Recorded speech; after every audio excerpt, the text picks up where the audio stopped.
Olá, meus amigos, tudo bem com vocês? Hoje nós vamos falar sobre um pensador medieval conhecido por Pseudo Dionísio ou Areopagita. Ele escreve a sua obra por volta do século V ou século VI. Bem, por que pseudo? Pseudo no sentido de falso. Por que falso Dionísio ou Areopagita? Vejamos. O Dionísio, ele se faz passar nos seus escritos por um outro Dionísio. Um Dionísio que é um personagem da Bíblia, Novo Testamento, Atos dos Apóstolos. E que viveu no século I, sendo considerado santo pela Igreja Católica. Esse Dionísio é aquele que estava em Atenas, quando Paulo de Tarso visitou a cidade, visando falar da Boa Nova, do advento de Jesus, e foi convidado a ir até o Areópago, que era o lugar onde se reuniam os tribunais, era no alto da colina de Ares, homenagem ao deus Ares. E quando Paulo falou sobre Jesus, mas quando ele falou que Jesus ressuscitou dos mortos, isso foi demais para os ouvidos dos gregos e começaram as zombarias e muitos se retiraram. Ficou somente um homem de nome Dionísio e uma mulher de nome Damares, junto com Paulo de Tarso. Esse Dionísio, que eu vou falar para vocês hoje, ele se faz passar nos seus escritos pelo Dionísio, que conheceu Paulo de Tarso no século I. Esta parte, inclusive, vocês vão encontrar em Atos dos Apóstolos 17, 16, 34. Bem, voltemos então. Dionísio, aliás, melhor dizendo, Pseudo Dionísio ou Areopagita, ele escreveu 4 tratados e 10 cartas. Os 4 tratados são Hierarquia Celeste, Hierarquia Eclesiástica, sobre os nomes de Deus, ou sobre os nomes divinos, como vocês preferirem, Teologia Mística. Toda a obra do Pseudo Dionísio somada, se você colocar num livro comum, eu tenho inclusive, mas não em português, mas deve ter também tradução em português, você encontra por 285 páginas. Então você veja, os 4 tratados, as 10 cartas, ocupam somente 285 páginas. É um livro, um livrinho. Né? Tirando aquelas introduções e prefácios que às vezes as pessoas que estão editando o livro colocam, deixar só a obra dele mesmo dá 285 páginas. Então não é uma obra muito grande. E é toda a obra que nós temos dele. No corpo do texto, além dele fazer citações de pessoas que viveram no século I, inclusive algumas dessas cartas todas as cartas são endereçadas às pessoas do século I. É uma forma de tentar convencer que ele realmente viveu no século I. E ele cita outras obras que ele teria escrito. Das duas, uma, ou essas outras obras que ele cita no corpo do texto nunca existiram e fazem parte também da ficção por ele criada, ou se perderam no decorrer da história. Mas provavelmente nunca existiram. Então, nós vamos falar desse corpo desta obra, que teve uma influência muito grande em toda a Idade Média, mesmo naqueles pensadores altamente conhecidos, como Abelardo e o Tomás de Aquino. Dentro dessa obra, nós podemos falar na Hierarquia Celeste. Hierarquia Celeste, ele tenta, baseado na Bíblia, nos escritos da Bíblia, dizer como é estruturado as criaturas celestes, os anjos, os arcanjos. E ele cria 3 grupos, tá? E divide cada um desses grupos em 3. Tá? Então, na verdade, nós temos 9 tipos de criaturas que estariam nos céus. E na hierarquia eclesiástica, ele, de certa forma, adapta a hierarquia eclesiástica ao que ele escreveu antes sobre a hierarquia celeste. Sendo que Ele fala do ritual, do rito, da liturgia, né, baseado no que era vivenciado na época pela Igreja Católica. E com relação sobre os nomes divinos, ou a teologia mística, aí nós temos o início aí do misticismo dele. Na teologia, sobre os nomes, ele tenta falar sobre todos os nomes pelos quais Deus já foi conhecido, foi mencionado. Percorre a Bíblia. Olha, Deus foi chamado disso, disso, disso. Por exemplo, Deus Pai, Filho, Espírito Santo. E tentar verbalizar o que seja Deus, os conceitos do que seja Deus. Nesse momento nós temos o quê? Uma teologia positiva. É porque é uma teologia que afirma o que é Deus. E também, vocês irão encontrar, nesse caso, a palavra catafático. Por quê? Trata-se dessa teoria que afirma atributos predicados sobre o que seja Deus. Ao contrário do apofático, que é a teologia negativa. Aquela que faz justamente o oposto. Nega aquilo que Deus não é. Deus, por exemplo, não é um ser limitado. Então eu posso negar que Deus seja um ser limitado. Na verdade, todos os conceitos que nós usamos dentro do nosso mundo sensível, seja de beleza, seja do que for, de grandeza, eles não seriam aplicáveis a Deus. Então eu posso dizer que Deus não é coisa alguma daquelas que eu conheço. Porque a minha experiência sensível e também o meu entendimento estaria muito aquém de Deus. Então eu não tenho como, de fato, pelo meu entendimento ou pelas minhas vivências, entender o que Deus realmente seja. Então essa teoria negativa, ela vai dizer tudo que Deus não é.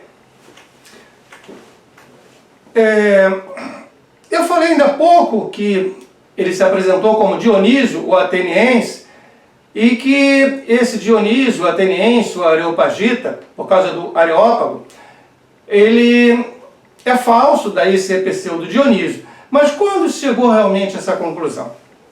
Bem, a primeira notícia histórica que nós temos desses textos ocorre no Concílio de Constantinopla, no ano de 533.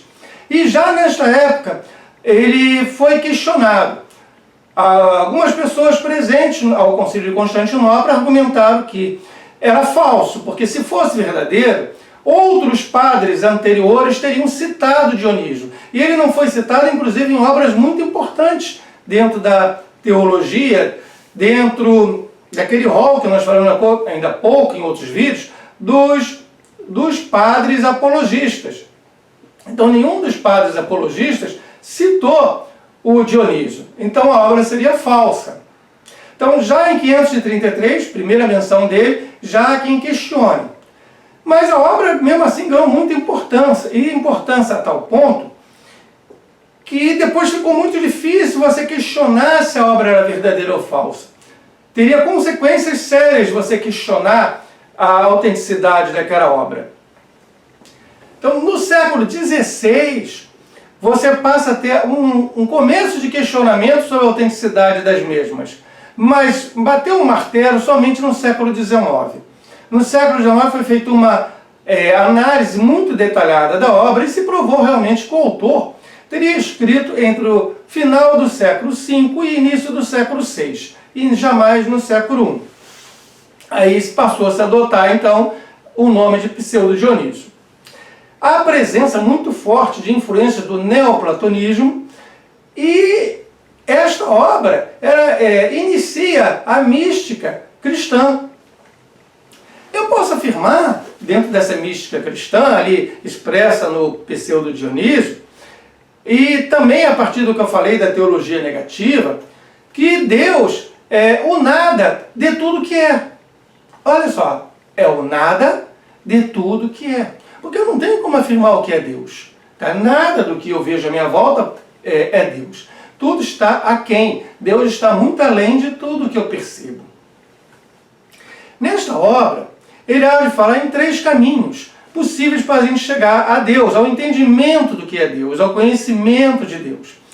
A via afirmativa, que é os conceitos, os nomes que eu posso dar a Deus.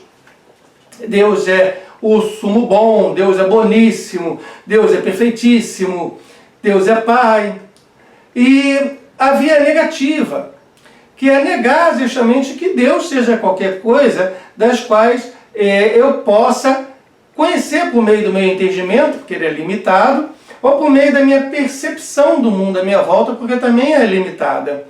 Então, eu teria essas duas vias, ou afirmar o que Deus é, ou negar aquilo que ele não é.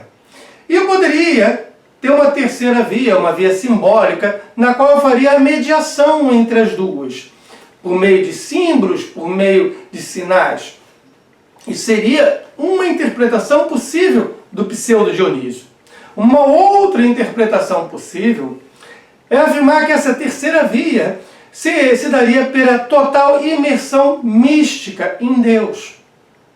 Se daria pelo silêncio e pela escuridão profunda de nosso ser ao encontro dessa luz que é Deus.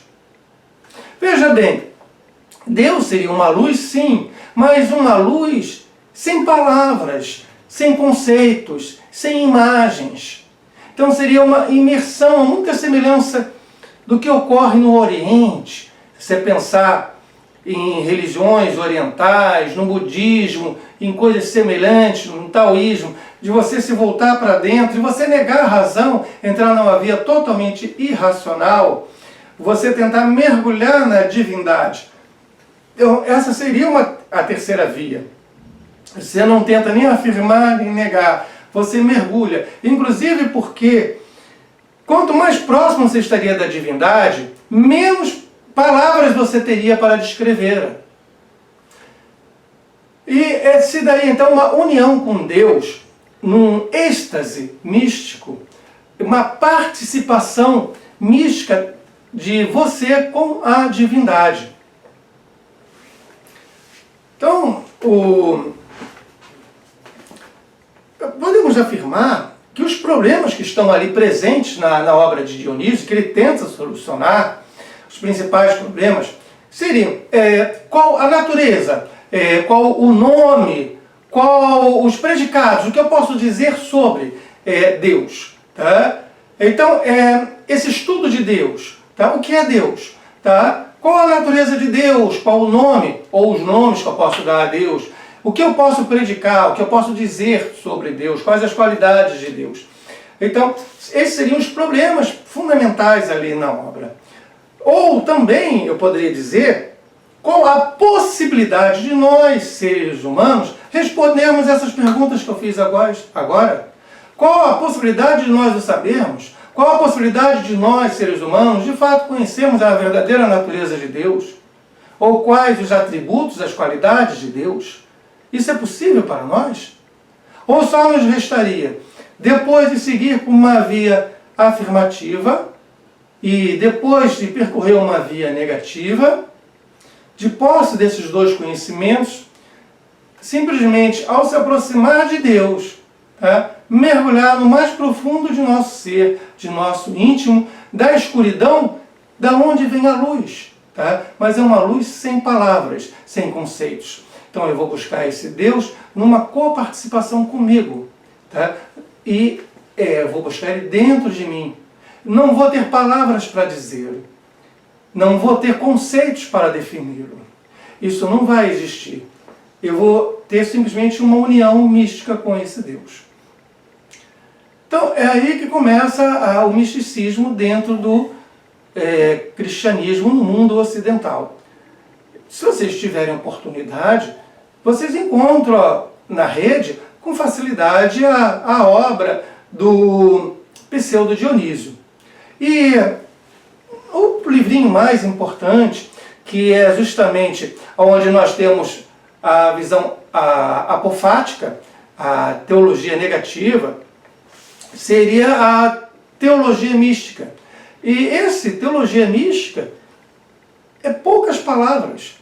Eu poderia talvez ler aqui para vocês em poucos minutos. É um livrinho muito, muito pequeno. Teologia mística. Que deveria ser lido conjuntamente com sobre os nomes de Deus ou sobre os nomes divinos. já que um é o afirmativo e o outro é o negativo. Tudo bem, gente? Olha, se você está gostando, se inscreva no nosso canal e deixe seu comentário. Olha, muito obrigado pela presença e até mais!